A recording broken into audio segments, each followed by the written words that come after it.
Bismillahirrahmanirrahim. Assalamualaikum warahmatullahi wabarakatuh.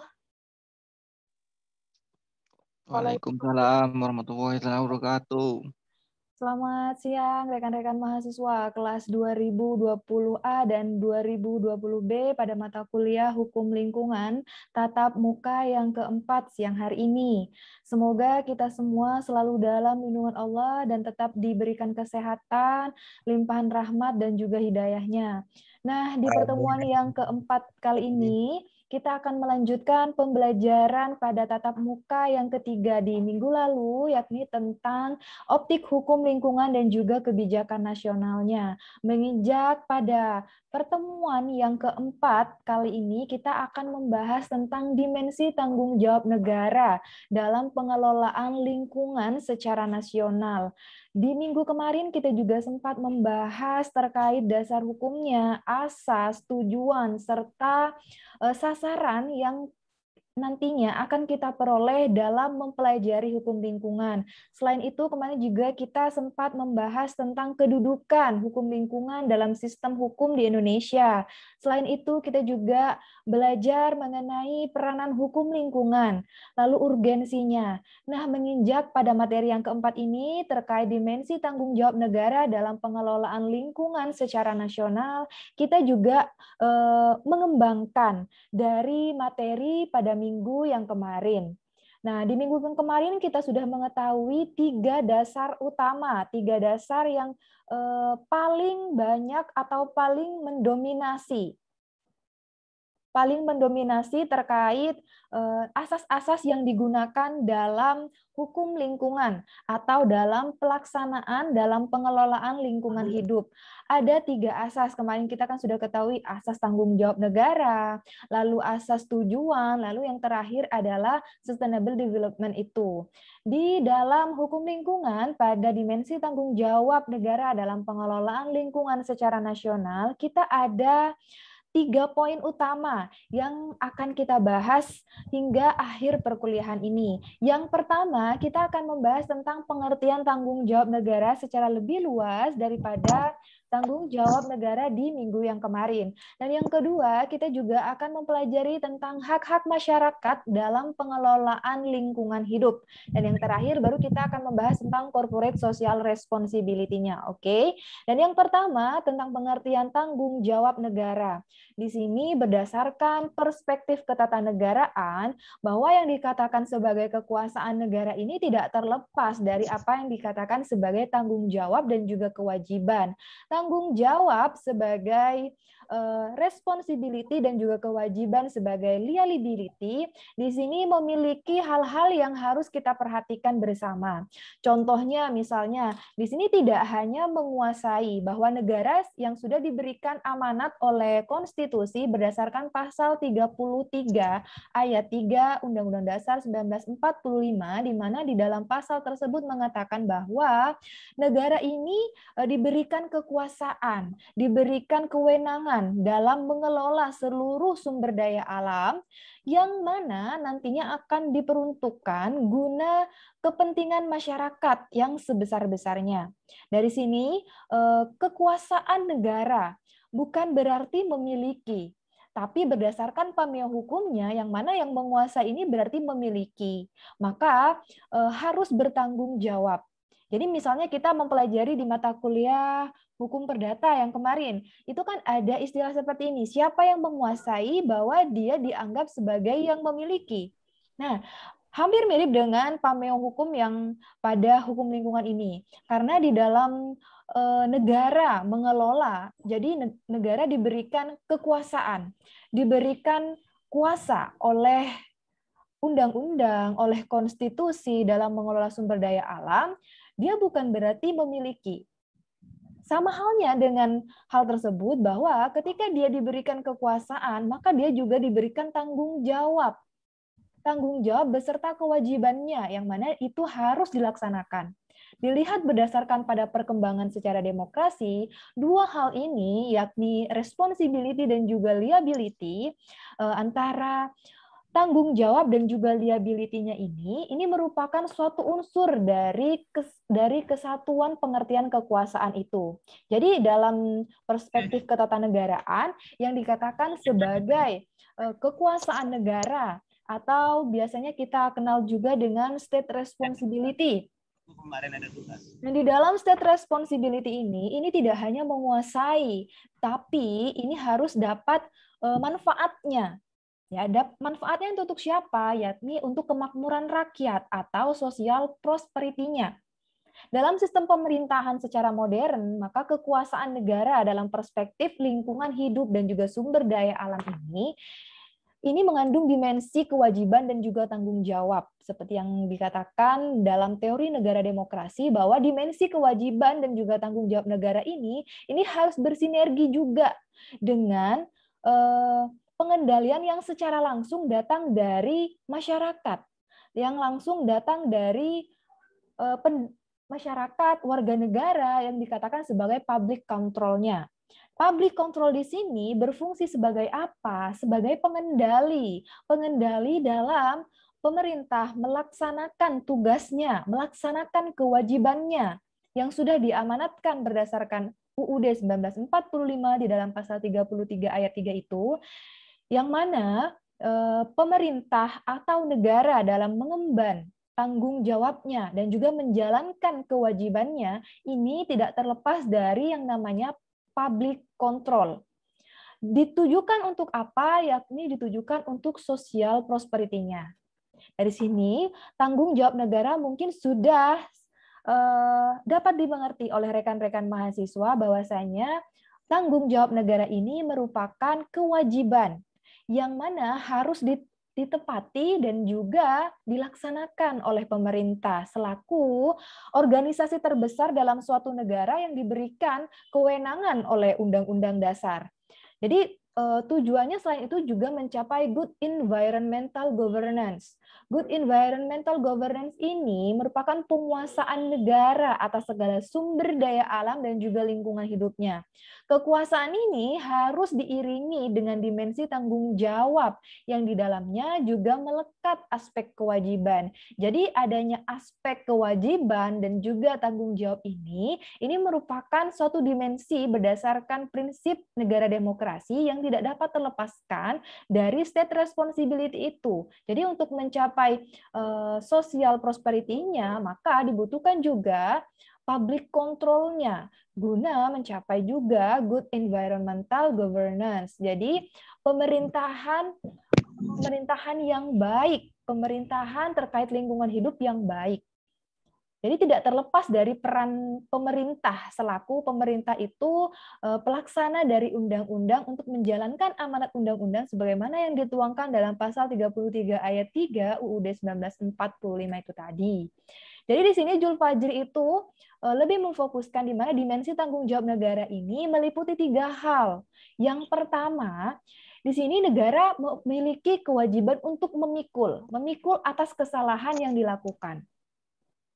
Memikul atas kesalahan yang dilakukan maknanya adalah ketika negara diberikan kewenangan, diberikan kewajiban oleh undang-undang, maka secara otomatis negara itu juga harus bertanggung jawab atas kesalahan yang dilakukan. Misalnya, terjadinya longsor, terjadinya gempa bumi di suatu daerah, lalu terjadinya banjir, maka di sini negara yang harus bertanggung jawab atas kesalahan yang diperbuatnya. Dan yang kedua, negara juga harus memberikan ganti kerugian atas apa yang ditimbulkan terhadap lingkungan yang sudah rusak itu, atau terhadap pengelolaan lingkungan hidup yang tidak sesuai dengan UU PLH. Lalu, dimensi tanggung jawab negara yang ketiga adalah dengan jalan melakukan tindakan pemulihan. Ya, adanya pemulihan seperti dalam keadaan semula. Jadi tidak hanya pemerintah itu memikul kesalahannya, lalu tidak hanya pemerintah itu mengganti kerugian, tapi di sini pemerintah juga berkewajiban untuk mengembalikan seperti keadaan semula. Jadi misalnya ekosistem lautnya sudah tercemar. Jadi, untuk bertanggung jawab atas kesalahan yang diperbuat oleh negara, maka negara juga harus memulihkan kondisi ekosistem laut yang sudah tercemar itu tadi. Dari sini, mungkin teman-teman juga sudah memahami di mana letak tanggung jawab negara itu, lalu bagaimana suatu pemerintah itu sebagai organisasi terbesar dalam suatu negara diberikan kewenangan yang sebesar-besarnya dalam mencapai kesemakmuran rakyat atau social prosperity itu tadi, sebagaimana diamatkan dalam UUD 1945. Jadi dalam berbagai literatur di sini juga kita terkait istilah tanggung jawab negara. Terkait istilah tanggung jawab negara, ini sama halnya dengan pengertian dalam bahasa asing yaitu responsibility. Padahal yang dimaksudkan di sini yang sebenarnya adalah untuk menyebut tanggung jawab pemerintah. Ya, kalau misalnya tadi ada tanggung jawab negara, itu sebenarnya tanggung jawab pemerintah ya, karena yang menjalankan ini adalah pemerintah. Jadi yang dikatakan sebagai negara ini kan hanya sebuah organisasinya, sedangkan yang menjalankan adalah pemerintahannya. Jadi dalam peraturan perundang-undangan maupun literatur hukum yang lain ini, istilah tanggung jawab ini seringkali disinonimkan dengan istilah kewajiban atau liability. Kedua istilah ini memang sulit dipisahkan satu dengan yang lainnya. Persoalannya adalah apakah istilah tanggung jawab negara itu identik dengan istilah kewajiban? Nah, kita dapat melihat ataupun membedakannya antara responsibility dengan liability berdasarkan pada skema berikut ini, ya. Di slide juga sudah terlihat jelas bahwa tanggung jawab pemerintah atau tanggung jawab negara ataupun yang sering kita dengar dengan istilah state responsibility, ini ada dua perbedaan, bahwa di dalam responsibility ini terdapat obligation dan juga restitution. Yang mana obligation ini merupakan tanggung jawab moral yang nantinya akan dipikul oleh negara. Beda halnya dengan liability atau kewajiban, yang hanya sekedar kewajiban yang mungkin saja kemudian tidak dapat dilaksanakan.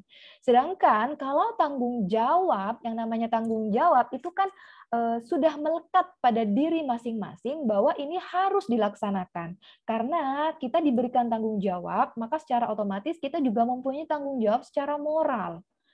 Ya, tidak hanya secara materialnya saja. Jadi bisa dibedakan bahwa di dalam liability ini tidak terdapat yang namanya restitution, artinya ganti kerugian. Ya, kalau misalnya di dalam responsibility atau tanggung jawab itu kita diberikan juga tanggung jawab moral, maka di dalam liability ini itu tidak terdapat tanggung jawab moral itu, karena dibutuhkan kesepahaman pula antara responsibility dan juga liability. Makanya di antara responsibility dan juga liability ini tidak dapat dipisahkan, karena ini berkaitan erat dan juga sangat berhubungan erat dalam menjalankan tanggung jawab negara atau state responsibility itu tadi. Nah, di sini mungkin ada yang ingin ditanyakan terkait hal-hal tersebut ataupun pengertian dari tanggung jawab negara. Misalnya mulai dari kenapa sih subjek hukum atau yang dikatakan sebagai pemerintah itu diberikan tanggung jawab, kemudian dia itu dalam dimensi pertanggungjawaban negara itu harus ada yang namanya memikul kesalahan. Dan yang kedua juga ada yang dikatakan sebagai bertanggung jawab atau obligation-nya. Dan yang terakhir memulihkan keadaan yang semula. Nah, berdasarkan pada pendapat dari Jir Fajri itu tadi, maka kita di sini akan berkaitan pula dengan hak-hak masyarakat dalam pengelolaan lingkungan. Bahwa kita tidak bisa menutup mata. Oke, pemerintah sudah diberikan amanat oleh undang-undang dalam mengelola lingkungan hidup yang sebaik-baiknya untuk kemakmuran rakyat yang sebesar-besarnya. Nah, dengan pemerintah melakukan kebijakan, pemerintah membuat suatu aturan dan lain sebagainya, maka pemerintah sebagai salah satu dari bagian ekosistem itu tadi, masyarakat juga memiliki hak-hak dalam pengelolaan lingkungan hidup. Kita dapat melihatnya di dalam pasal 33 ayat 3 1945. Selain itu, kita juga bisa melihat di dalam alinea keempat Undang-Undang Dasar 1945. Kita perhatikan bersama di slide pada layar ini. Ini ada kata-kata untuk memajukan kesejahteraan umum. Ya, untuk memajukan kesejahteraan umum ini adalah hak atas lingkungan hidup yang baik. Jadi, masyarakat itu memiliki hak.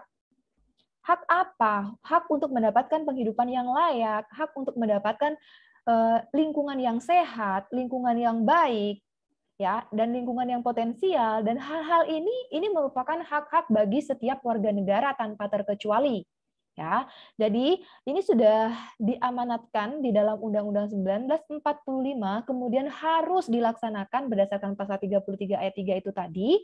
Kemudian ini merupakan satu dari dua hak-hak yang kemudian dimiliki oleh warga negara selaku masyarakat dalam suatu negara. Selanjutnya ada hak untuk berperan serta dalam pengelolaan lingkungan hidup. Jadi masyarakat di sini ini kan merupakan bagian dari ekosistem lingkungan hidup kan ya. Kan seperti pada penjelasan saya di tatap muka yang kedua, bahwa tidak hanya terkait lingkungan secara biota saja, tapi lingkungan secara fisik, lingkungan secara sosial, ini merupakan salah satu atau merupakan bagian dari ruang lingkup pengertian lingkungan hidup. Jadi tidak hanya lingkungan secara biota atau biologis saja ya, lingkungan secara sosial itu. Jadi lingkungan secara sosial itu juga merupakan bagian dari ruang lingkup pengertian lingkungan hidup itu sendiri. Jadi misalnya kita melakukan interaksi, kita melakukan sesuatu atau melakukan pembangunan terhadap suatu daerah tertentu misalnya, maka perbuatan kita ini merupakan salah satu dimensi kita dalam melakukan pembangunan berkelanjutan misalnya. Nah, ini tingkah laku kita, perilaku kita baik terhadap individu yang satu dengan individu yang lainnya ataupun kita dengan alam, ini merupakan bentuk dari komunikasi kita terhadap lingkungan, dan ini merupakan bagian dari pengelolaan lingkungan hidup. Jadi masyarakat di sini merupakan pembangun dan juga sekaligus perusak dari lingkungan. Kenapa sih Ibu ini dikatakan sebagai masyarakat itu dikatakan sebagai pembangun dan juga perusak? Kita tidak bisa menutup mata bahwa masyarakat itu juga berperan dalam merusak lingkungan, ya. Tanpa kita sadari, dan kita sadari pun kita juga menjadi bagian dari perusak lingkungan, disadari maupun tidak disadari. Misalnya, kita melakukan pembakaran di lahan kering dan lain sebagainya, kita melakukan penebangan dan lain sebagainya, kita membakar dan membuang limbah dan lain sebagainya, itu merupakan salah satu dari banyaknya yang diperbuat oleh manusia terhadap lingkungan yang kemudian ini dapat mencemari lingkungan dan berpotensi terhadap kerusakan lingkungan di masa yang akan datang.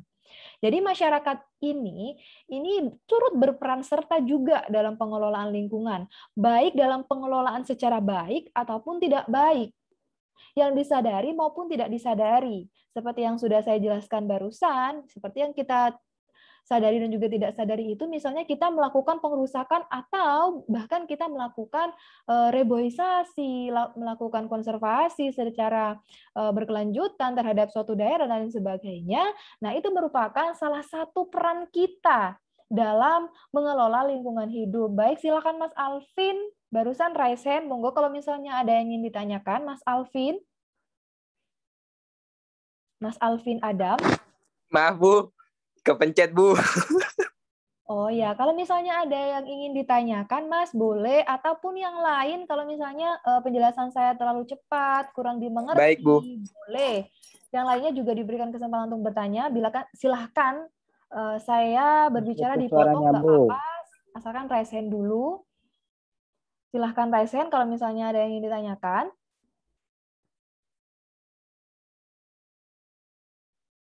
Nah, kalau misalnya tidak ada yang ditanyakan, saya bisa lanjutkan materinya ya. Berdasarkan pendapat dari Diana Conyers. Diana Conyers ini memberikan alasan mengapa adanya partisipasi masyarakat Dan ini merupakan hal yang sangat penting dalam masyarakat itu berperan dalam pengelolaan lingkungan hidup. Jadi partisipasi masyarakat ini merupakan suatu alat, suatu Mas Faisal Rizal. Putus. Oke, jadi di sini partisipasi masyarakat ini merupakan suatu tools atau alat alat guna memperoleh suatu informasi mengenai kondisi, kebutuhan, dan juga sikap masyarakat. Karena tanpa kehadirannya, maka program pembangunan akan mengalami kegagalan. Contohnya seperti ini, misalnya pemerintah itu memiliki program konservasi wilayah hijau. Nah, misalnya kalau misalnya masyarakat itu tidak mau berperan, lalu kegiatan ini, program ini juga tidak akan terjalan dan juga tidak akan terlaksana dengan baik kalau misalnya masyarakatnya itu tidak mengambil peran dalam pengelolaan lingkungan hidup, minimallah di daerahnya, di desanya, ataupun di lingkungannya.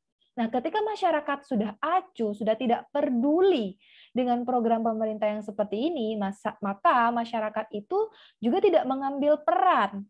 Maka masyarakat berperan atau berperan dalam pengerusakan lingkungan. Ketika masyarakat diam saja dan tidak melakukan apapun terhadap pelestarian lingkungan, ini merupakan peran juga ternyata.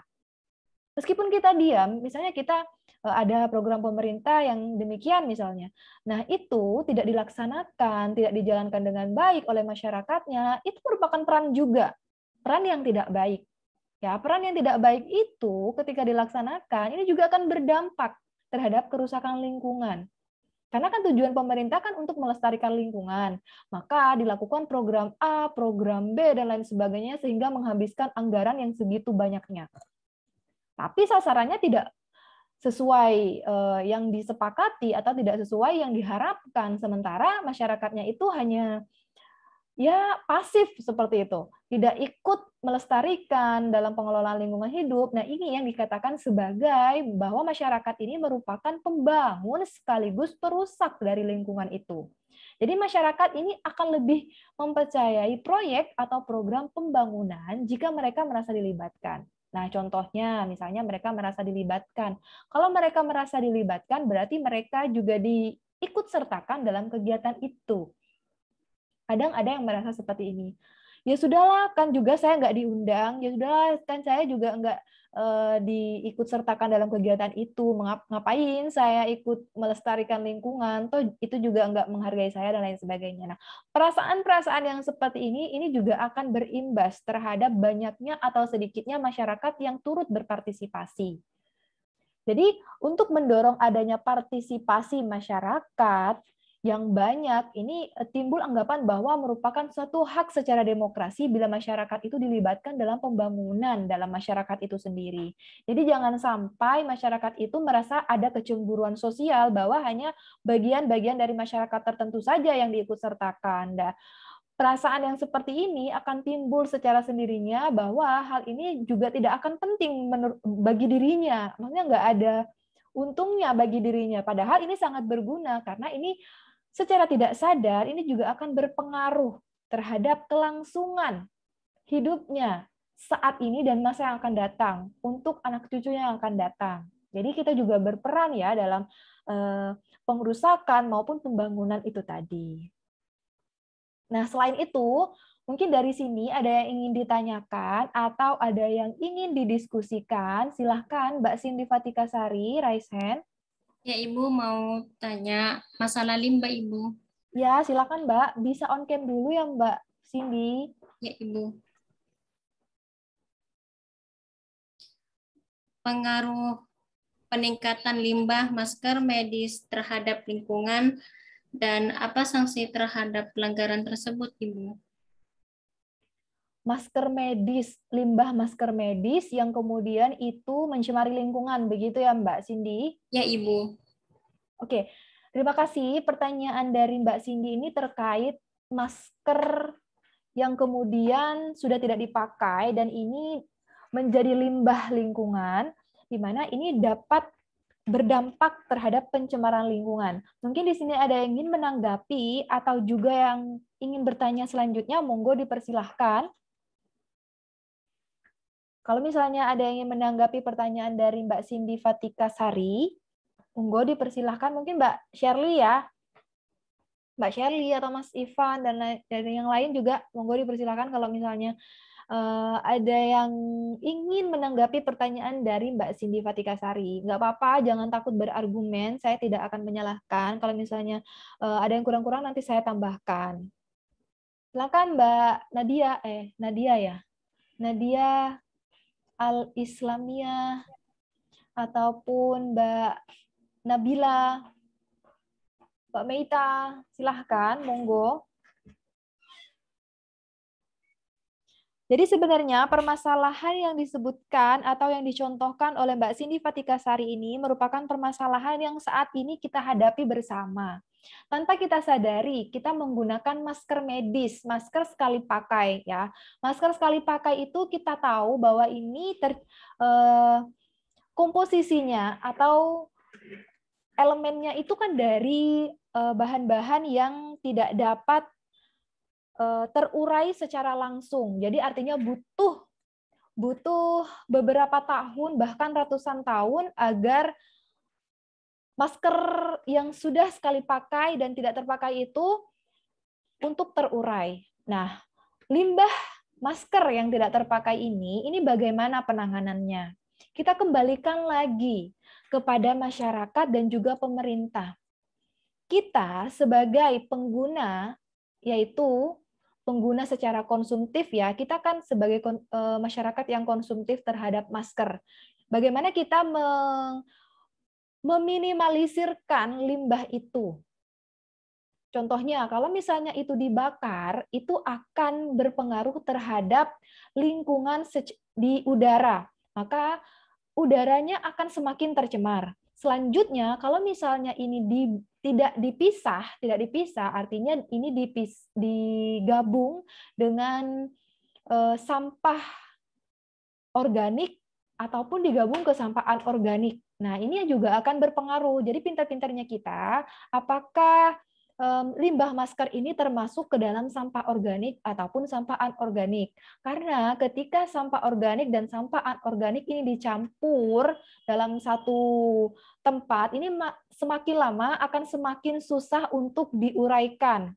Jadi ketika ini sudah dibuang ke tanah, maka ini juga akan memperlambat proses di dalam tanah dalam menciptakan unsur-unsur yang senyawa yang bisa diadopsi atau diuraikan di dalam tanah. Jadi kalau misalnya di dalam tanah itu kan ada lapisan-lapisannya, lapisan paling dalam, hingga lapisan terluar. Nah, di lapisan paling dalam ini kan tidak semuanya dapat diuraikan oleh tanah dalam waktu yang sesingkat itu. Jadi ketika masyarakat secara konsumtif itu menggunakan masker yang sekali pakai dan ini banyak sekali limbahnya dan ini merupakan hal yang harusnya bisa kita minimalisir. Caranya adalah dengan kita membuang pada bagian-bagian sampah. Itu kan sampah kan ada bagiannya, misalnya sampah organik dikumpulkan terhadap sampah organiknya. Begitupun juga dengan masker. Masker merupakan sampah jenis apa misalnya. Itu dikumpulkan sesuai itu. Nah, setelah itu jangan dibakar. Nah, kalau dibakar, maka itu akan efeknya atau imbasnya atau dampaknya itu akan ke udara. Nah, ke udara itu akan cepat sekali dihirup oleh makhluk hidup, entah itu oleh manusia, hewan, ataupun oleh tumbuhan. Ya, kalau misalnya di tanah itu juga akan berdampak, misalnya berdampak terhadap akar, lalu saluran air dan lain sebagainya. Nah, sarannya itu adalah dipisahkan dan untuk penanganan ini oleh pemerintah seharusnya pemerintah memiliki kiat-kiat atau strategi dalam memecahkan hal ini sehingga keseimbangan di dalam ruang lingkup lingkungan hidup ini rata. Jadi tidak ada yang timpang antara misalnya limbah anorganik, misalnya limbah yang basah, limbah yang kering, dan lain sebagainya itu harus dibuatkan seperti misalnya surat edaran ataupun dari Dinas Kesehatan untuk memberikan edukasi terhadap masyarakat, khususnya masyarakat di daerahnya. Itu kan di masing-masing daerah kan ada Dinas Kesehatannya. Nah, Dinas Kesehatan di sini juga berperan terhadap pemberian edukasi terhadap masyarakat, khususnya di ruang lingkup kabupaten ataupun kota madya dalam memberikan edukasi terkait pembuangan limbah masker. Seperti itu ya, Mbak Cindy. Atau mungkin di sini mahasiswa yang lain ingin menanggapi atau melengkapi atau memiliki pendapat yang lain terkait pernyataan atau pertanyaan dari Mbak Cindy Fatikasari. Monggo dipersilahkan. Kalau seumpama itu dibuat kayak kerajinan, enggak bisa ya, Bu? Mbak siapa ini? Nabila Prastimolinda. Mbak Nafila, oke.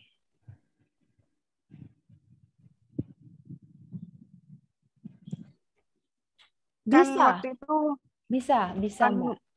yang kan dulu ada itu, Bu, kerajinan dari sampah-sampah plastik kayak bungkusnya Soklin atau snack-snack dijadikan kerajinan seperti hiasan-hiasan di rumah tuh, Bu, kayak tas atau pajangan-pajangan. Nah, kalau masker kan mesti juga bisa untuk dijadikan kerajinan juga, Bu, biar meminimalisir dari sampah.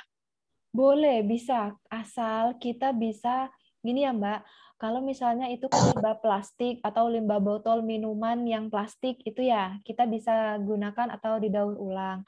Asalkan itu bakterinya kan kita kan harus dibersihkan dulu ya. Itu kan sudah tercemar. Istilahnya sudah kuman-kumannya dari masing-masing individu itu kan nempel di masker ya. Nah, ketika itu sudah nempel di masker, itu harus ada yang memfilterisasi. Misalnya ada suatu alat yang kemudian dijadikan sebagai media untuk dapat membersihkan dari sisa masker yang sudah selesai dipakai itu. Jadi masker itu meskipun sudah dipakai, artinya harus bersih, harus dalam keadaan bersih ketika nantinya akan digunakan kembali untuk dijadikan kerajinan dan lain sebagainya. Nggak apa-apa, bisa, asalkan kita bisa kreatif, misalnya misalnya diuap ya, itu kan kuman itu kan bisa juga mati dari uap dan lain sebagainya, bisa, nggak apa-apa, asalkan kita benar-benar kreatif dalam mendaur ulang dari masker sekali pakai itu, nggak apa-apa Mbak Nafila. Iya, Bu, baik, Bu. Nah, terkait yang tadi, yang seperti yang disampaikan oleh Mbak Nafila itu, terkait daur ulang. Nah, recycle. Nah, recycle dari bahan-bahan yang tidak dipakai atau bahan-bahan yang sudah habis pakai, itu boleh kita daur ulang. Tapi satu hal yang juga perlu diperhatikan bahwa ini juga diperhatikan kebersihannya. Tidak serta-merta kita mendaur ulang dari tempat yang kotor, diambil lalu kita tidak membersihkannya. Jangan sampai seperti itu. Boleh kita mendaur ulang, boleh kita merecycle, asalkan kita juga memperhatikan kebersihan dari barang itu. Baik, kalau misalnya tidak ada yang ditanyakan lagi, saya akan lanjutkan terlebih dahulu materinya. Sekarang kita menginjak pada Corporate Social Responsibility CSR ya, CSR dari tanggung jawab korporasi itu sendiri. Tanggung jawab secara sosial dari korporasi itu sendiri. Nah, mungkin di sini rekan-rekan mahasiswa juga pernah mendengar apa sih itu CSR. Di sini kita akan mempelajari sedikit banyak tentang CSR. Jadi tanggung jawab sosial perusahaan ini merupakan upaya dalam menciptakan hubungan yang harmonis, hubungan yang seimbang, hubungan yang selaras dengan siapa? Yakni dengan lingkungan itu sendiri. Nah, selain dengan lingkungan, hal ini harus harmonis pula, harus sejajar, harus seimbang pula dengan nilai, norma, dan juga budaya yang hidup di masyarakat itu.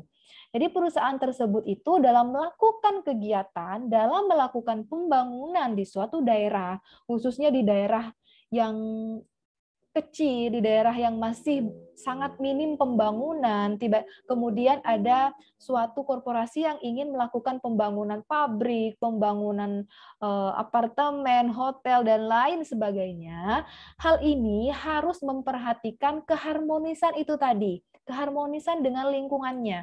Tidak hanya keharmonisan yang sesuai dengan lingkungan secara biota saja, hal ini juga harus harmonis, selaras, ataupun seimbang dengan apa yang dikatakan itu dengan lingkungan secara nilainya, normanya, dan bahkan juga budaya di dalam masyarakatnya. Jadi hal ini akan menimbulkan tanggung jawab secara sosial. Ya, jadi tidak hanya tanggung jawab untuk mengembalikan ke keadaan lingkungan ke keadaan yang semula. Jadi suatu lingkungan itu tidak hanya sesempit itu. Jadi lingkungan secara sosial itu juga termasuk dalam ruang lingkup pengelolaan lingkungan. Jadi kalau misalnya ada nilai-nilai dan juga ada budaya-budaya yang sudah semakin tergeser karena adanya pembangunan itu, maka ini harus menjadi tanggung jawab. Baik itu tanggung jawab pemerintah, tanggung jawab masyarakat, dan juga tanggung jawab korporasi. Nah, tanggung jawab korporasi secara sosial ini dikatakan sebagai CSR atau Corporate Social Responsibility, di mana perusahaan ini terhadap masyarakat dan juga lingkungan hidup di sekitar perusahaan tersebut harus melewati atau melakukan kegiatan itu sesuai dengan nilai-nilai dan juga norma-norma di dalam masyarakat itu. Contohnya seperti ini, misalnya di Kabupaten Sumeneb, ada suatu korporasi yang kemudian membuka pabrik alat kontrasepsi misalnya. Kita kan mengenal di daerah Sumeneb ini kan daerah yang agamis, daerah ketimuran, daerah yang masih kental dengan agamanya, dengan kekeluargaannya masih kental, dan lain sebagainya. Kemudian adanya perusahaan dengan membuka pabrik, misalnya pabrik alat kontrasepsi itu, ini juga akan menggeser nilai-nilai yang sebenarnya sudah tumbuh secara lama di daerah Sumeneb itu. Ketika ini sudah diproduksi oleh pabrik itu, alat kontrasepsinya, maka otomatis masyarakat di sekitarnya juga akan banyak yang menggunakan misalnya. Nah, yang digunakan ini untuk hal-hal yang tidak baik. Nah, hal-hal yang seperti ini ketika terjadi pergeseran nilai dan juga norma serta budaya di dalam masyarakat itu, contohnya yang di Sumeneb itu tadi, bagaimana korporasi itu dapat bertanggung jawab secara sosial, dan di sini korporasi dimintai pertanggungjawaban, tidak hanya ganti kerugian, tapi mengembalikan ke keadaan yang semula atas berdirinya atas berdirinya pabrik dari alat kontrasepsi itu tadi. Ya, dari sini kan kita bisa sudah memahami secara bersama di mana letak corporate social responsibility itu. Jadi perlu dibebankan, ya, perlu adanya pembebanan terhadap masing-masing korporasi ataupun masing-masing perusahaan, bahwa tidak menutup kemungkinan adanya pembangunan berkelanjutan ini akan berpengaruh pula terhadap nilai-nilai, norma-norma, dan juga kebudayaan yang memang sudah tumbuh di dalam masyarakat itu tadi. Tidak terhindarkan juga bahwa perusahaan dalam mengelola sumber daya alam itu memiliki dampak terhadap lingkungannya, baik di dalam secara sumber daya alamnya, dan juga memberikan gangguan dan berbagai pengorbanan atas masyarakat dan juga lingkungan hidup itu. Jadi prinsip ini tidak terlepas atau sejalan dengan apa yang telah diamanatkan di dalam UU PLH nomor 32 tahun 2009, bahwa yang mengatur tentang sistem pencemar membayar. Ya, di sini ada sistem pencemar membayar atau ganti kerugian atau polluter pays principle, di mana ini merupakan bagian dari dimensi tanggung jawab korporasi dalam pengelolaan lingkungan. Jadi ada pencemar membayar kalau misalnya ini yang tercemar adalah lingkungan secara sumber daya alamnya. Beda halnya kalau misalnya terjadi pergeseran dan lain sebagainya, ini juga secara sosial korporasi juga dimintai pertanggungjawaban. Lalu prinsip hukum lingkungan ini dapat didayagunakan sebagai upaya preventif. sebagai upaya pencegahan terhadap pencemaran limbah industri secara nasional adalah prinsip ganti kerugian atau pencemar membayar ini. Adanya polluter pays principle ini dimungkinkan agar bagi setiap korporasi atau perusahaan yang nantinya akan membuka usahanya di daerah-daerah yang kecil, di desa, atau di tempat-tempat yang memang tidak dapat. Nggak ada, Mas. Ada siapa, Mas? Tunggu sebentar dulu.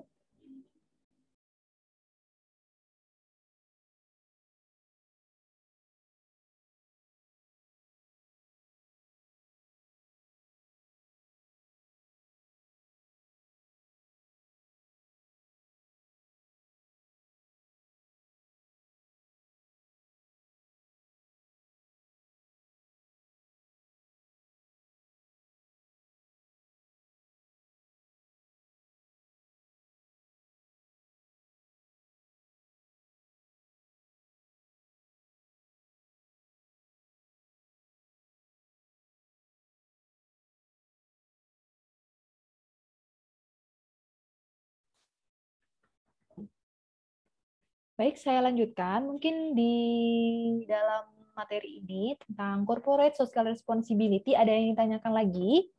Atau masih ada yang belum paham terkait corporate social responsibility ini? Monggo, dipersilahkan. Ibu boleh bertanya? Silahkan, Mbak Shirley. Ya, sebelumnya, Assalamualaikum warahmatullahi wabarakatuh, Ibu. Waalaikumsalam, Mbak. Jadi ada kasus, Ibu. Kasusnya kebocoran pipa milik Pertamina.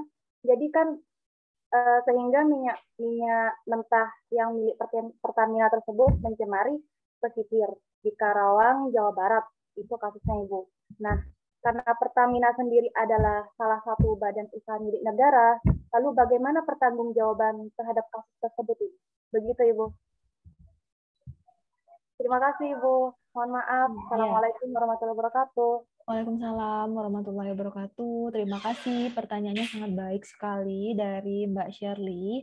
Jadi di sini ada kasus seperti yang dijelaskan oleh Mbak Cindy di Karawang. PT Pertamina itu mengalami kebocoran. Lalu bagaimana pertanggungjawaban negara? Sedangkan ini kan merupakan BUMN, badan usaha milik negara. Kita kembali lagi kepada asas pertanggungjawaban negara itu tadi. 3 hal yang mendasari, 3 dimensi pertanggungjawaban negara. Yang pertama, yang menanggung adalah negara, yang menanggung kesalahannya adalah negara. Yang kedua, yang mengganti kerugiannya pun negara. Mengganti kerugian terhadap apa? Terhadap satu, negara mengganti kerugian terhadap apa yang dialami oleh masyarakat sekitar.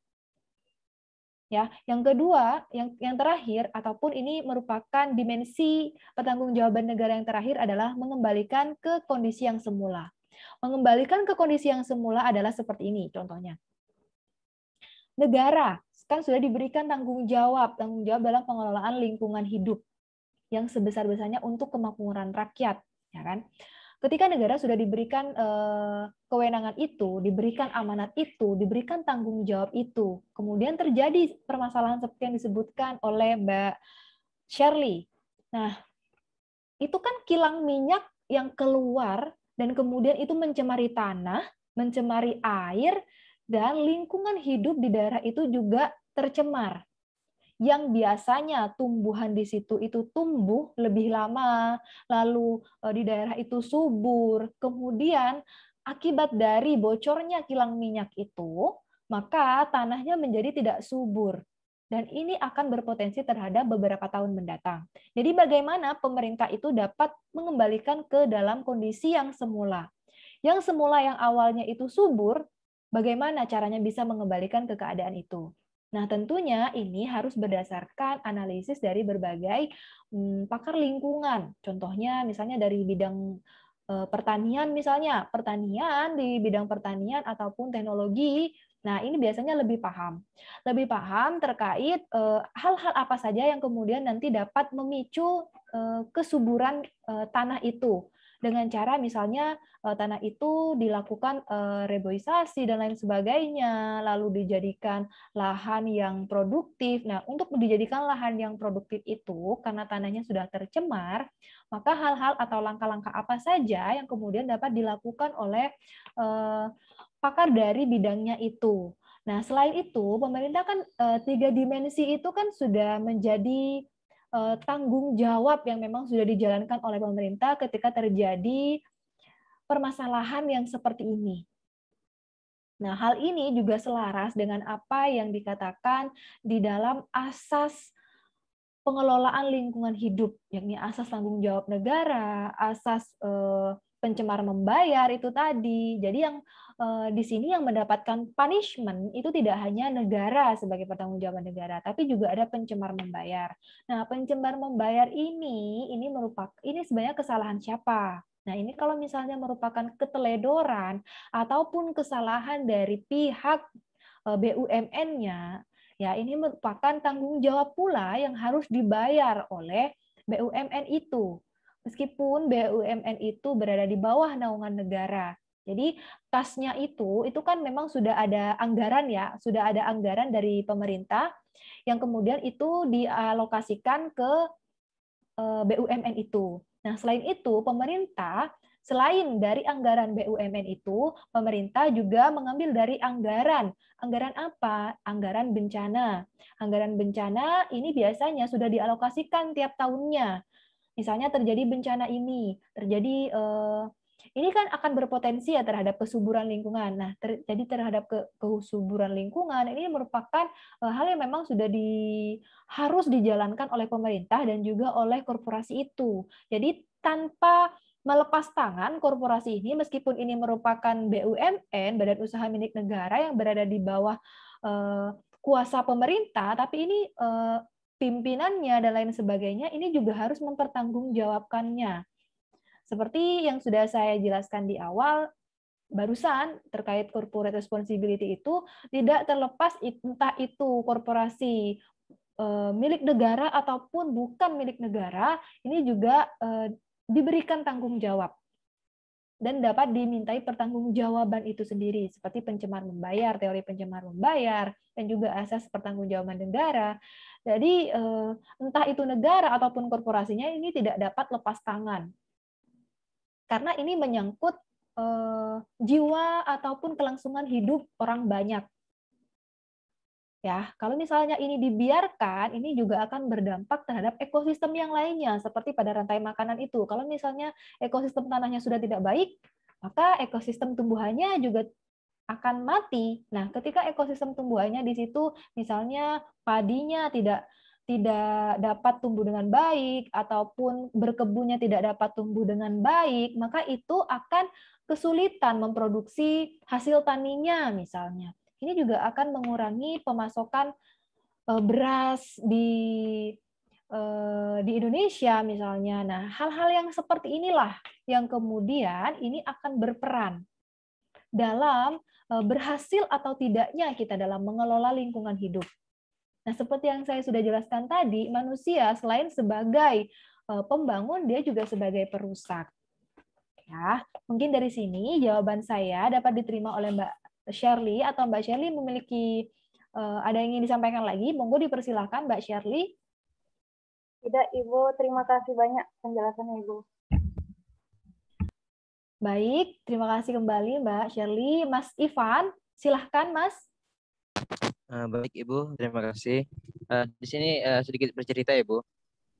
Pada tahun lalu kami para mahasiswa hukum itu turun ke lapangan mengenai limbah di laut seperti itu Ibu. Di mana pas masa itu ada pada marak-maraknya tambak udang itu Ibu. Nah itu pembuangannya itu melalui jalur tanah, mungkin seperti itu Ibu. Nah terus dan di situ juga kita mau masuk, kita itu tidak boleh Ibu karena kita nggak mempunyai izin terlebih dahulu, dan kita mau menanyakan kepada pelaku di sana mengenai tambak udang tersebut, karena itu kan sangat luas dan itu juga sudah berbadan hukum seperti itu Ibu, dan itu badannya itu katanya ada di Surabaya seperti itu itu lokasinya di Lembang masa itu, Bu. Itu untuk penyelesaian seperti itu gimana ya, Bu? Cara proses ke ininya itu, Bu, apa? Proses untuk penyelesaiannya seperti itu, Bu. Karena pas masa itu juga kita nanyakan kepada nelayan itu nggak ada dampak apapun mengenai ikan seperti itu, Ibu. Karena kan juga ini juga apa limbahnya itu nggak transparan gitu, Bu. Langsung dibuang ke laut melalui jalur pipa di bawah tanah seperti itu, Ibu. Itu gimana ya, Ibu? Terima kasih, Bu. Baik, terima kasih Mas Ivan atas pengalamannya dan sekedar sharing juga sama teman-teman yang lain. Ini kan bukan korporasi yang berada di bawah naungan pemerintah ya. Kalau misalnya kita melakukan suatu kegiatan usaha di suatu daerah, tentunya kita kan harus perlu mendapatkan izin. Begitu ya Mas Ivan. Nah, izin berusaha. Izin berusaha itu apakah itu sudah didapatkan dari masyarakat sekitar? Apakah masyarakat sekitar itu tahu bahwa di daerah tersebut telah atau akan dilakukan usaha itu? Mas Ivan, apakah masyarakat di sekitar itu tahu, Mas? Kalau Oh misalnya di iya, daerah itu. Ibu, di daerahnya di situ masyarakat itu tahu, Ibu, dan malahan di situ tanah-tanah yang punya masyarakat itu malah disewakan kepada badan tersebut, Ibu, seperti itu, Ibu. Oke, terima kasih. Berarti ini sudah berdasarkan persetujuan masyarakat bahwa di daerah itu akan dibuka usaha tambak udang, kan begitu Mas Ivan. Nah, kalau misalnya terkait pertanggungjawabannya, sedangkan Mas Ivan menyatakan bahwa masyarakat ini nggak merasakan dampak apapun, ya. Tapi secara dalam perspektif hukum lingkungan, ini juga akan berdampak kan ya, yang namanya limbah ya, kalau misalnya itu dibuang sembarangan, dan kemudian itu akan mencemari ekosistem laut, ini juga akan berdampak secara langsung maupun tidak langsung. Misalnya ikan-ikan yang biasanya itu tumbuhnya banyak, misalnya perharinya bisa dapat banyak, kemudian perharinya kadang dapat, kadang nggak dapat ikan. Nah, ini yang sebenarnya yang dirasakan oleh masyarakat, tapi masyarakat tidak menyadarinya. Nah, hal-hal yang seperti ini, penanganan yang seperti ini dapat dilakukan oleh siapa? Ini dapat dilakukan oleh masyarakat yang merasa mereka dirugikan. Nah, ketika masyarakat ini sebagai penggugat ya, ketika masyarakat ini merasa bahwa kegiatan usaha tambak udang yang dilakukan oleh badan hukum tersebut itu merugikan dirinya dan juga keberadaan lingkungan ataupun ekosistem laut di daerahnya misalnya, itu bisa mengajukan permohonan ke pengadilan. Ini gugatannya gugatan perdata ya Mas, karena nanti akan dimintakan ganti kerugian terlebih dahulu. Ya, kalau misalnya ini tidak mendapatkan penyelesaian, kita bisa melakukan upaya hukum lainnya. Nah, upaya hukum lainnya ini misalnya kita membuat seperti pengaduan ya, pengaduan terhadap pihak izin yang nantinya izin tersebut nanti akan dicabut. Kan sebelumnya badan hukum tersebut kan harus mendapatkan izin tersebut lebih dahulu kan untuk membuka usaha. Itu izinnya berdasarkan persetujuan masyarakat sekitarnya. Ketika masyarakat sekitarnya itu merasa, misalnya sudah merasa ini tidak baik, ataupun ini merugikan kita sebagai masyarakat yang tinggal di daerah sekitar itu, nah maka izin tersebut bisa jadi nanti akan dicabut. Nah itu sanksi administratifnya. Jadi ada dua cara, ada dua jalur yang kemudian nanti akan bisa digunakan oleh masyarakat ketika mereka merasa dirugikan atas usaha yang dilakukan oleh tambak udang ini. Begitu ya, Mas Ivan. Nah, kalau kita melakukan gugatan secara perdata, maka ini kita akan mendapatkan ganti rugi. Ganti kerugiannya. Kalau misalnya secara administratif atau administrasi negara, ini maka izinnya yang dicabut. Jadi udah nggak bisa beroperasi di daerah itu lagi. Seperti itu ya Mas Ivan. Iya, Ibu. Makasih, Ibu. Baik, yang lain mungkin ada yang ingin tanyakan lagi?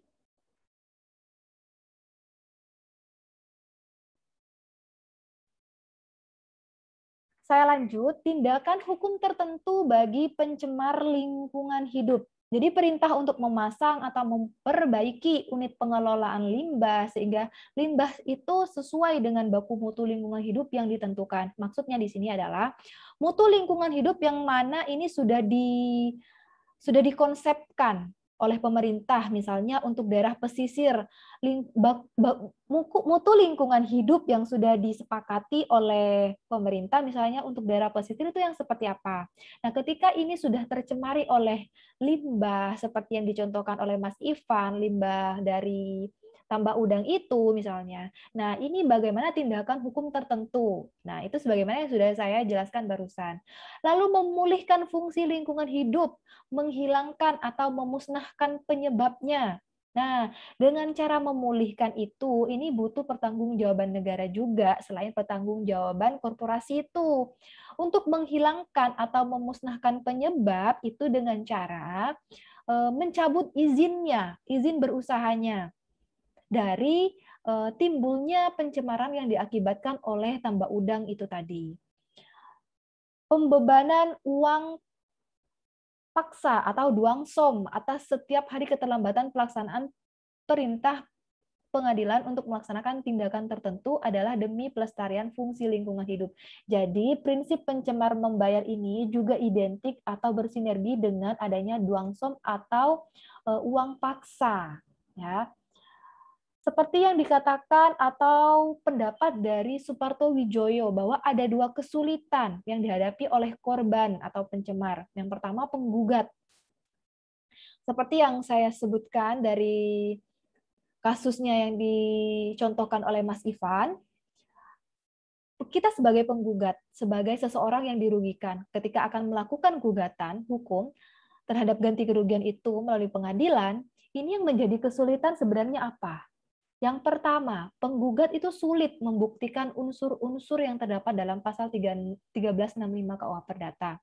Di mana di dalam pasal 1365 KUH Perdata ini ada hubungan klausal sebab akibat, hubungan kausal sebab akibat.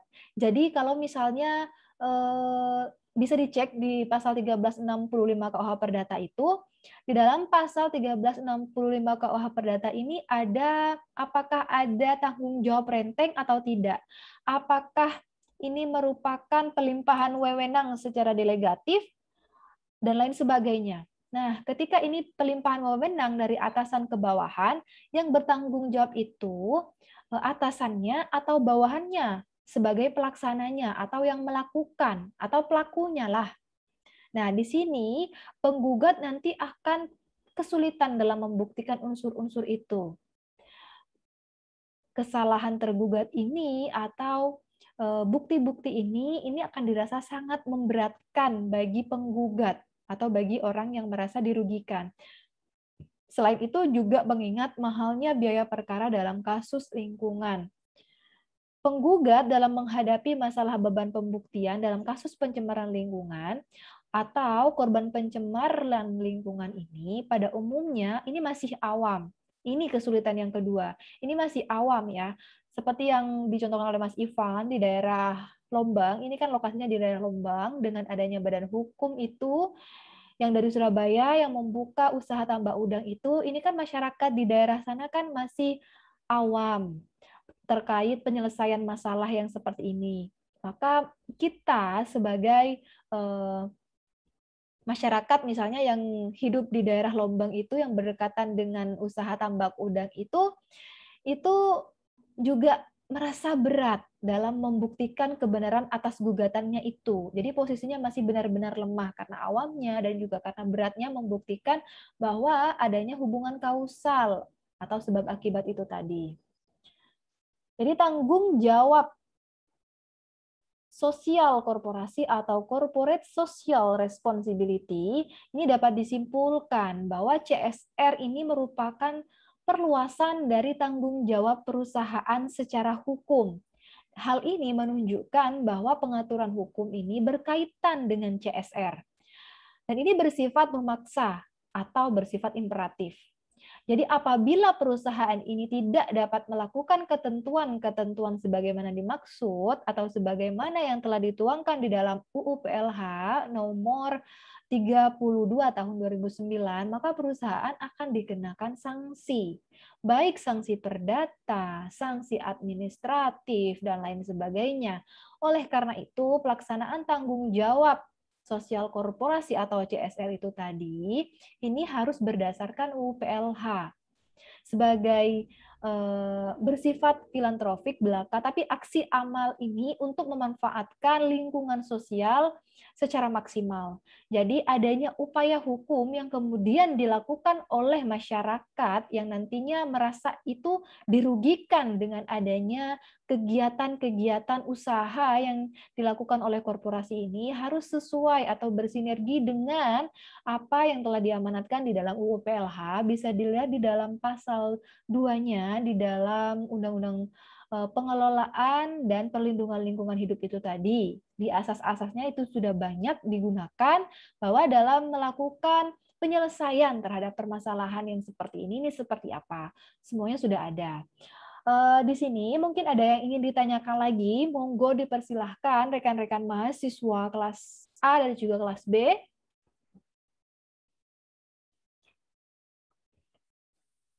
Kalau Ada, Ibu. Oh ya, silahkan. Mbak siapa? Cecilia. Cecilia, kelas B. Oke, silakan Mbak. Seperti tadi yang Ibu katakan tentang memulihkan lingkungan hidup itu kan contohnya mencabut atas surat izin. Gimana kalau surat izinnya seperti yang ditentukan dalam pemerintah seperti TPA itu kan tempat pembuangan akhir juga dapat sedikit banyaknya merugikan warga masyarakat yang dekat di sana. Gimana kalau sudah ditetapkan oleh pemerintah? Oke, terima kasih pertanyaannya Mbak Cecilia. Jadi ini pertanyaannya Mbak Cecilia ini berbeda dengan yang disampaikan oleh Mas Ivan. Kalau kasus yang disampaikan oleh Mas Ivan ini kan merupakan badan usaha atau badan hukum yang memang dijalankan oleh perusahaan-perusahaan bukan di bawah pemerintahan. Jadi kalau misalnya yang dikatakan oleh Mbak Cecilia ini dicontohkan adalah ini berdasarkan izin yang memang sudah diterbitkan oleh pemerintah itu sendiri. Lalu bagaimana terkait itu? Jadi untuk pemulihannya yang dimaksud dengan pemulihan itu adalah bagaimana kondisi ekosistem lingkungan di situ itu tetap bertahan sebagaimana biasanya. Jadi kalau misalnya di daerah itu subur, nah di daerah itu setiap periode apa, misalnya itu kan ada musimnya ya, musim tembakau, lalu musim jagung dan lain sebagainya. Kemudian pada tahapan itu masyarakat tidak dapat menanam tanaman itu misalnya. Nah, ketika masyarakat tidak dapat menanam tanaman itu apa permasalahannya? Misalnya gas yang ini misalnya usaha gas seperti di Sarunggi ya, di Mercusuar Sarunggi itu kan dibuka gas LPG kalau nggak salah, dibuka gas LPG. Nah, di sana tidak subur, semakin tidak subur dengan adanya usaha gas itu misalnya. Nah, sedangkan usaha gas itu kan berada di bawah naungan pemerintah. Lalu bagaimana pemerintah dapat mengembalikan atau memulihkan kondisi alamnya di sana? Di sana kan kebanyakan masyarakat pesisir ya, sudah di sana nggak subur, lalu bagaimana dengan masyarakat pesisirnya yang kebanyakan atau notabene didapat dari hasil tangkapan ikan. Nah, mungkin ikannya ataupun ekosistem lautnya menjadi tercemar. Ekosistem laut ketika sudah tercemar, maka dia misalnya terumbu karang yang biasanya sudah hidup lama kemudian tercemar karena adanya gas itu. Nah, bagaimana pemerintah dapat memulihkan? Bukan dengan mengambil izinnya, tapi dengan cara-cara secara teknisnya. Nah, cara-cara secara teknisnya ini merupakan tanggung jawab negara. Secara teknisnya itu misalnya melakukan saluran air atau dan lain sebagainya, misalnya itu dengan membangun lapangan yang sesuai dengan bioteknologi yang sekarang itu kan bermacam-macam, Mbak, seperti yang ada di Cina dan lain sebagainya. Itu kan banyak sekali contohnya, entah itu ekosistem laut yang dipulihkan ataupun ekosistem di daratannya yang dipulihkan, itu banyak sekali. bisa kita adopsi menggunakan jalur-jalur ataupun metode yang seperti itu. Jadi pemulihan yang seperti itu yang dimaksud, bukan dengan mengambil izinnya atau mencabut izinnya. Jadi kalau misalnya izinnya itu tetap ada misalnya, nah bagaimana pemerintah itu dapat mengkontrol segala aktivitas dari perusahaan itu. Nah, kontrol dari pemerintah ini juga sangat berfungsi atau berguna terhadap keberhasilan dari pelestarian lingkungan hidup di sekitarnya. Seperti itu ya, Mbak Cecilia. Jadi secara teknisnya, jadi bukan pengambilan atau pencabutan izinnya Mbak Shirley. Jadi secara teknisnya, kalau misalnya itu dibuat saluran air dan lain sebagainya, dan itu bisa dijadikan sebagai alat untuk mengembalikan ke kondisi yang semula. Yang semula di sana misalnya masyarakatnya baik, ekosistem lautnya baik, lalu ekosistem pantainya juga baik, ekosistem di daratannya juga baik. Nah, ketika adanya perusahaan itu malah semakin buruk. Nah, itu bagaimana tanggung jawab pemerintah, misalnya dari segi aktivitasnya, controllingnya, dan lain sebagainya. Begitu ya, Mbak Cecilia. Ada yang ditambahkan, Mbak? Sudah cukup, Ibu. Makasih, Ibu. Sama-sama, Mbak. Barusan, Mbak, siapa ya yang ingin tanya lagi? Kayaknya ada yang raise hand. Silakan.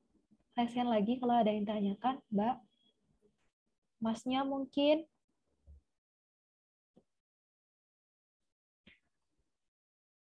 Apakah ada yang ingin ditanyakan lagi?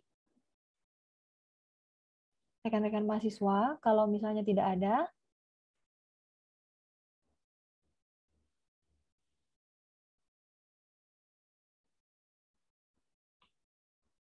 Oke, kalau misalnya tidak ada, saya akan lanjutkan ke tugas kelompok. Sekarang bisa diperhatikan terlebih dahulu bagi rekan-rekan mahasiswa kelas A dan juga kelas B, mengingat ini sudah hampir pada tahap ujian tengah semester. Jadi di sini saya menugaskan tugas kelompok kepada masing-masing kelas. Jadi untuk kelas 2020A dengan jumlah mahasiswa 37. Ini ada 7 kelompok, nanti akan saya share per kelompoknya itu siapa saja. Lalu untuk kelas 2020B, ini ada 31 mahasiswa dengan jumlah kelompok 6 kelompok. Jadi bisa diperhatikan sebagaimana yang sudah ditampilkan di layar. Di sini tugas kelompoknya adalah yang pertama, melakukan observasi lapang. Observasi lapang tentang pengelolaan lingkungan hidup yang tidak memenuhi prinsip pengelolaan hidup pembangunan berkelanjutan atau sustainable development.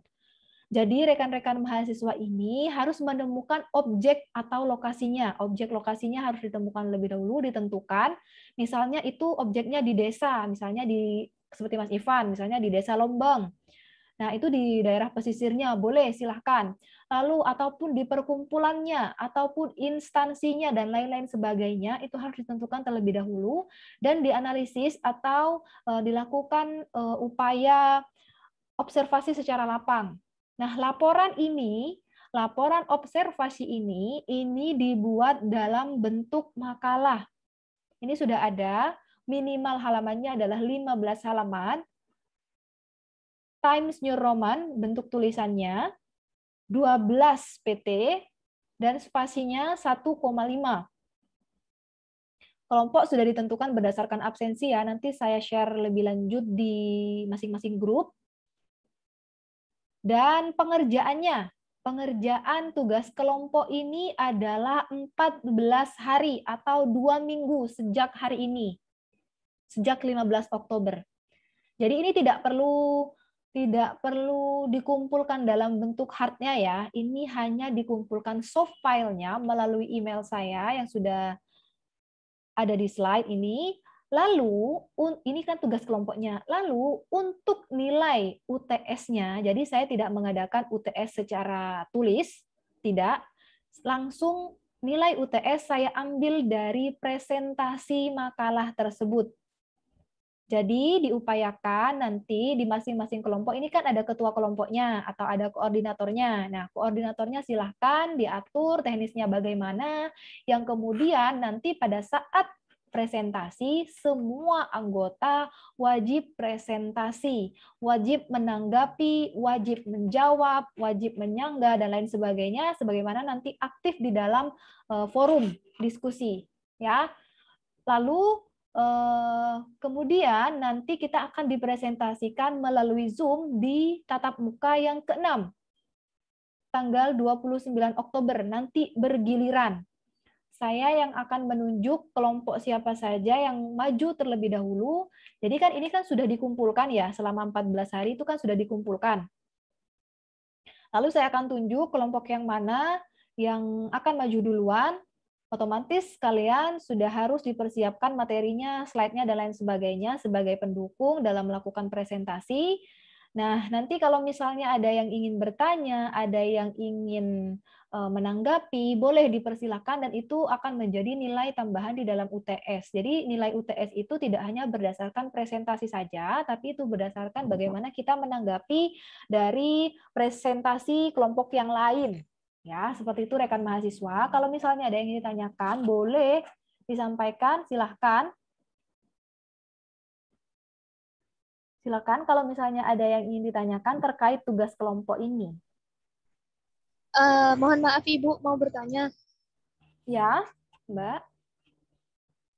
Seandainya ya Bu, ada satu kelompok atau ada satu anggota kelompok itu yang nggak itu istilahnya nggak membantu itu Bu, itu bagaimana Bu? Kayak apakah tetap kayak tetap dimasukkan, apa mau ditegur dahulu, apa itu Bu? Kan itu juga merugikan sama yang bekerja yang lainnya Ibu. Oke, terima kasih. Jadi mewakili teman-teman yang lain, Mbaknya ini bertanya, bagaimana nanti kalau misalnya ada salah satu anggota yang tidak ikut bekerja.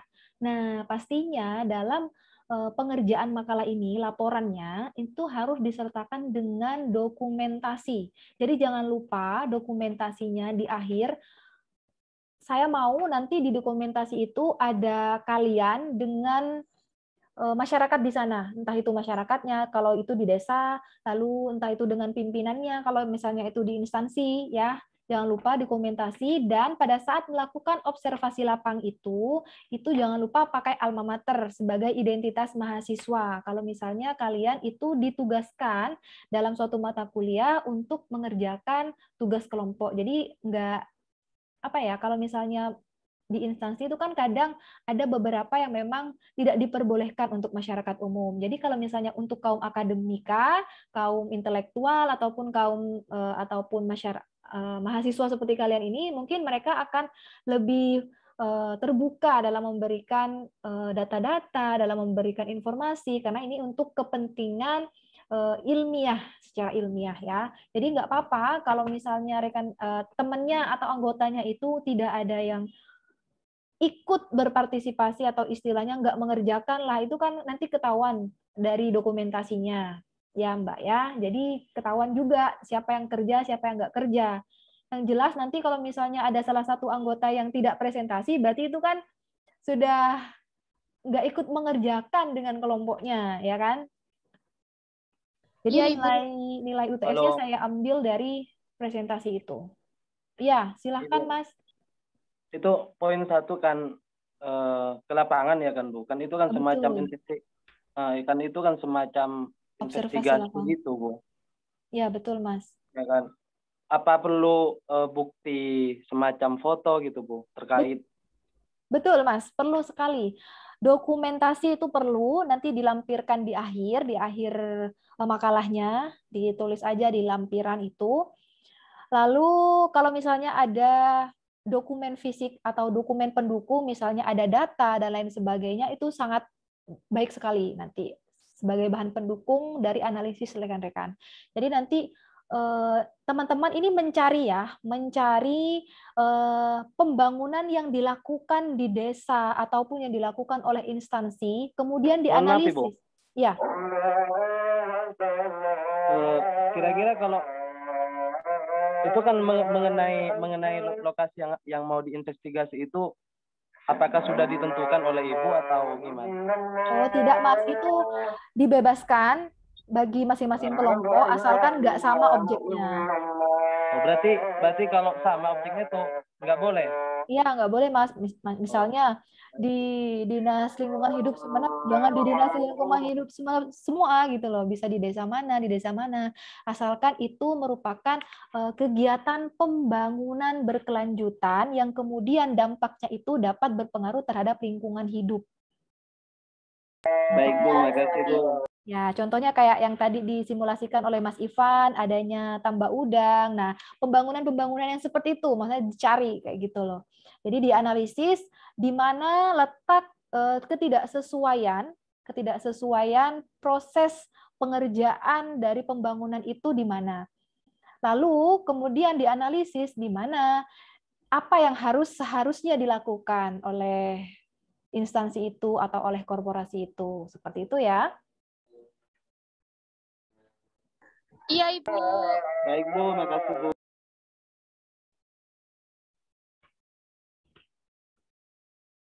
Kalau misalnya tidak ada yang ingin ditanyakan lagi,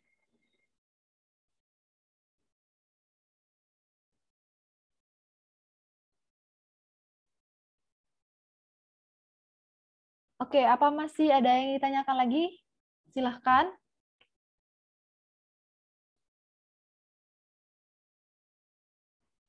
Baik Bu,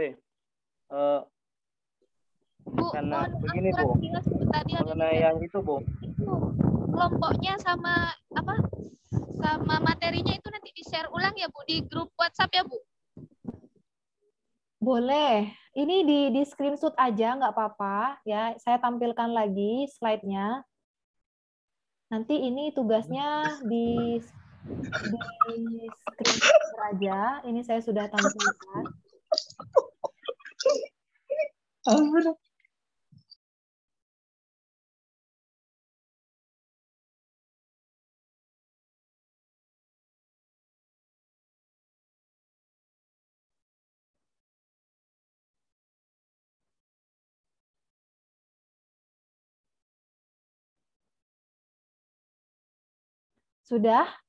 Sudah di screen capture kan ya? Nanti saya tinggal share di grup terkait kelompoknya, siapa saja. Jadi kelompoknya itu berdasarkan nomor absen sebenarnya. Nanti di kelas A itu ada 7 kelompok, dan di kelas B itu ada 6 kelompok. Masing-masing kelompok itu ada 5 orang, ada yang 6 orang. Untuk temanya, silahkan kalian temakan sendiri, ataupun kalian beri judul sendiri berdasarkan objeknya. Kalau misalnya itu seperti yang Mas Ivan, misalnya terkait tambak udang, silahkan aja. Misalnya analisis lingkungan hidup di Lombang terkait tambak udang yang dilakukan oleh PT ini ya. Terserah, silahkan itu dikelola sendiri, dianalisis sendiri, dan dikerjakan dengan baik. Kalau misalnya tidak ada ditanyakan lagi, saya bisa akhiri perkuliahan hari ini. Baik, Ibu. Baik, Ibu. Ibu, nanya dikit, Ibu. Nggak apa-apa. Ya, Mas Ivan. Ini, Bu, kan kelompoknya masih belum tahu judulnya itu apa, ngambil apa gitu, Bu. Mungkin kita kan nggak tahu anak-anak itu ngambil tema apa, tentang apa. Takutnya itu sama, itu gimana, Ibu? Nanti kan, tapi analisisnya pasti kan berbeda, Ibu. Seperti itu, Ibu.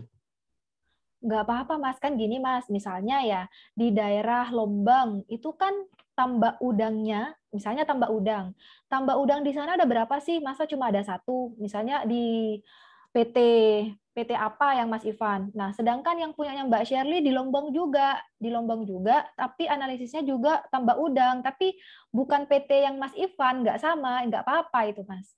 Meskipun di desa sama-sama di Lombang, terus objeknya juga sama-sama tambak udang, tapi itu PT-nya yang berbeda atau korporasinya yang berbeda, itu nggak apa-apa. Begitu maksudnya, Mas Ivan. Baik, Ibu. Makasih, Bu.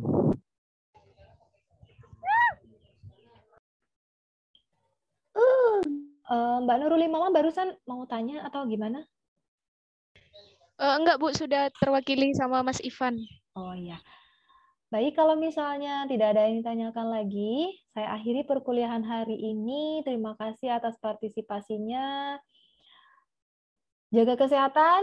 Sampai jumpa di tatap muka yang ke-6 di pertemuan pada saat nanti kita presentasi. Terima kasih. Assalamualaikum warahmatullahi wabarakatuh. Waalaikumsalam warahmatullahi wabarakatuh. Wabarakatuh. Iya.